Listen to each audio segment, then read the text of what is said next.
John, I tried to stop at the grocery store today on the way down, but they didn't have any crow in stock, so we're just going to have to find some somewhere else so we can eat it this week. We will have to eat a big plate full of crow. Hats off to the Cougars, though. And can we please talk about my least favorite person on the planet, Nick Saban? I think we can, because we're going to finally talk more Badgers this week. All right, sounds good. I was thinking maybe we could give out an address. Somebody could send us some crow, but I think that will actually happen, so I'm not going to do that. Mm-hmm. Maybe that was why they put all the forks in the Parker practice field. There you go. If you missed it last week, we both picked Parker to win, and we were both wrong again. It's not really anything new around here, but at least this was the big game. So I think we should at least call ourselves I think Ben out McCormick appreciated the fact that I picked him because I think it went immediately up on the locker room, and I think it was a little extra incentive for the Cougars and worked out for them. We'll talk more about that. More high school games on the way this week. The Badgers open up on Saturday with a big game, and I stumbled into this Matt Garza gnome, and that's about how good he is. That wouldn't even burn, I don't think. We'll talk about that and more coming up on Extra Points.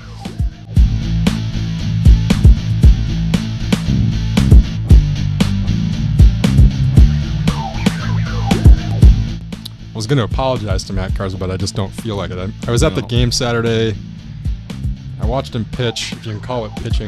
He gave about 9 hits in about 3 seconds, and somebody next to me who was not in my party had this with them, and apparently it was so bad they just decided to leave it behind, and I figured, well, at least he'll be a good That's like leaving one of those brewer cups underneath your seat because you just don't care, and I wouldn't care to have that in my collection either. Well, I figured with some of the weird stuff we got here, he'd fit right in. This is Extra Points. This is the Gazette Sports Show. That's where Matt Garza belongs. That's exactly where he belongs. This is John Barry. He's the sports writer, high school guru extraordinaire of the Gazette. I'm sports editor Eric Schmoldt. And we're here to talk all things local sports this week. Why don't we start with the Badgers? We'll go go a little off the rails. I want to get your thoughts. They opened with Alabama this weekend, and I don't know if it's just me not getting out enough or what, but I haven't really started to really feel the buzz. Do you sense that this is a huge game, or are people really talking about it, or where are we at with this? Well, I think for the Badgers, it's a huge game if you look at their schedule, because their schedule after Alabama is Cupcake City. If they could somehow come out of there with a win Saturday night, which I don't think they're going to, but if they could run the table till they get to the Big Ten championship game and lose by 50 again to Ohio State. But, I think when you look at their schedule, it's very favorable. They don't play Ohio State. They don't play Michigan State.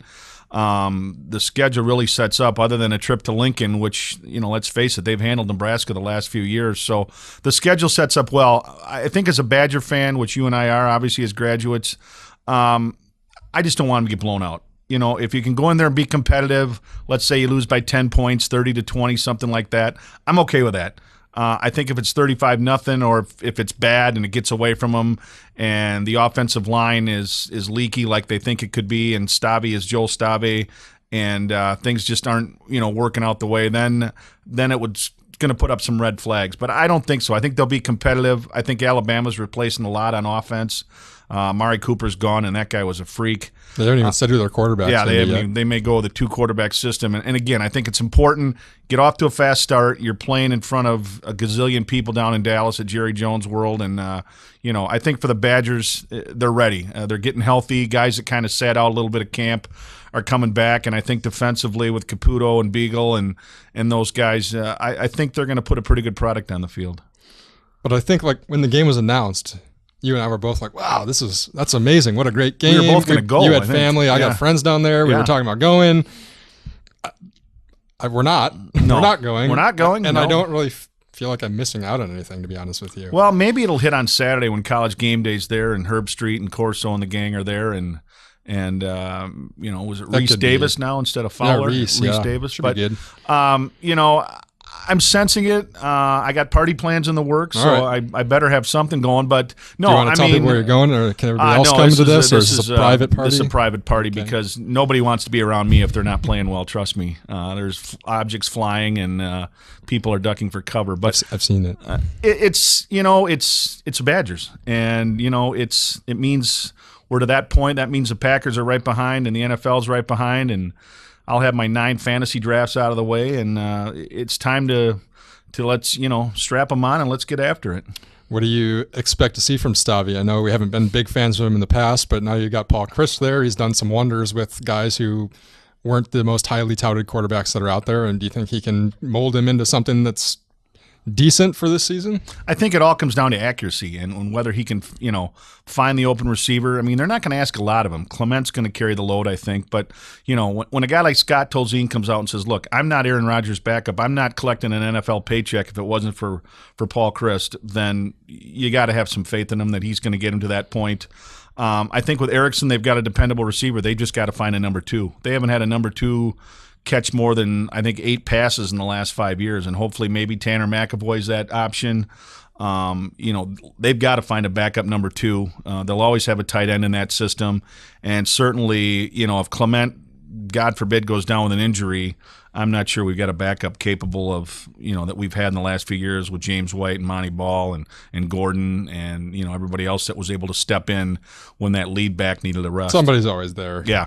And you hope, a guy like Tywan Deal or somebody can step up and make that jump. But, I'm curious to watch Stavi, and I think the one thing I worried about was the offensive line. If he had to go into Alabama with that defensive front with 3 redshirt freshmen on the line, that's a tall task. But it sounds like they're getting healthy, and they may be back to what they thought was going to be their starting group, and that's huge, especially up front. And I think the Badgers like the defense. That's why I don't think this one's going to get out of hand or get too crazy because, like you said, Alabama still has some kinks to work out with their offense, and I think the Badgers like their defense. Right, and let's face it, I think last year most people assumed that LSU would handle Wisconsin.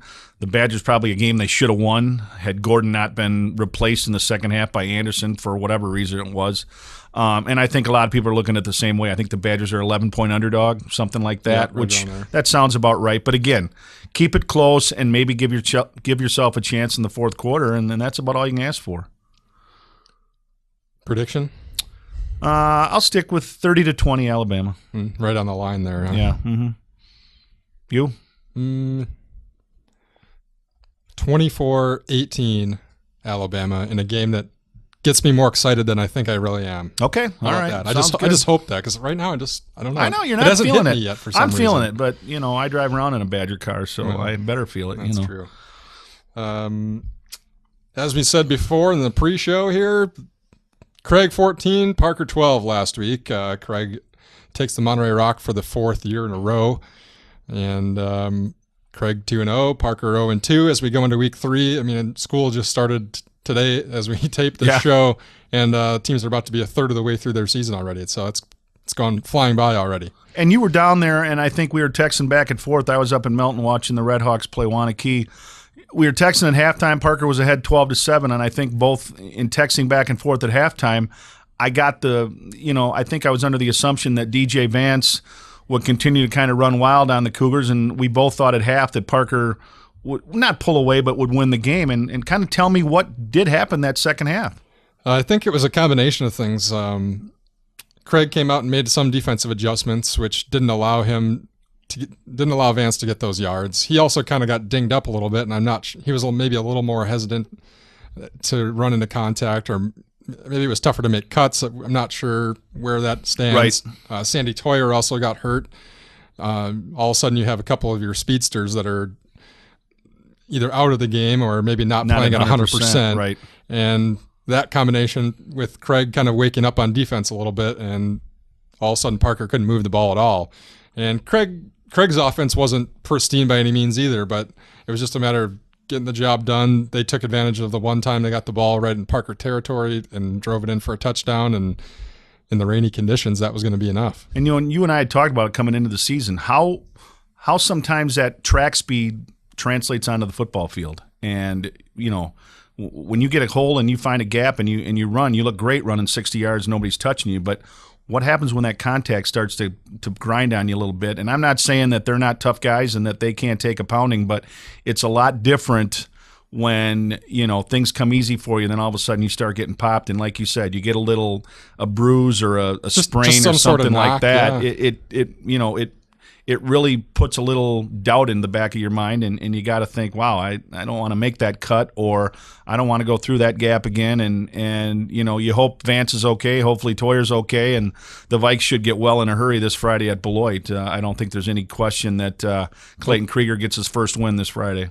The one thing with Vance that I was really impressed with for the first 3 halves that I watched him this season was that it wasn't just that he was hitting the holes and off to the races, but he could really make some cuts, and he had some great vision to cut back sometimes and make defenders miss. And I think if you have a little knock, all of a sudden that doesn't feel quite right. And I think that's maybe partly what happened on Friday night. And I think I would agree with you. And you look at it with Tom Scalisi, a long time, a great running back himself in high school and in college, and then a one-time Parker and Milton coach. He's helping with the running backs this year with Parker, and I'm sure that's been a big boost to Vance. And then I think people forget Jeff Bashinsky, the former coach at Melton, who is a defensive guru. He's got the Craig defense now, and I can guarantee you he was behind the adjustments that Craig made at halftime that allowed them to shut Parker down the second half. Like you said, Parker at Beloit this week.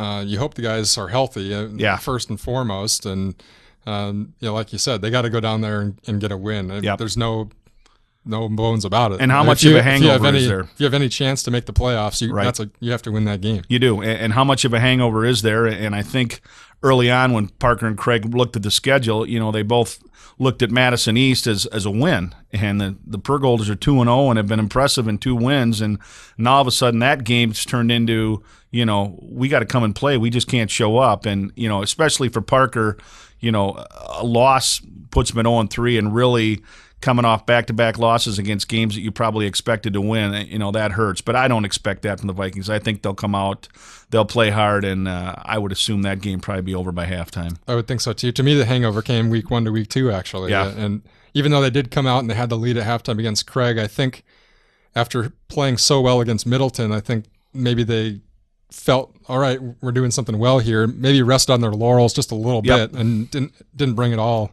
in that second half against Craig, and all of a sudden Cougars come out with a win. And what's the oldest adage in sports? Good teams find a way to win, and Parker's not to that point yet. And they, instead of finding a way to win, which they probably would have done 5-6 years ago, they found a way to lose those 2 games.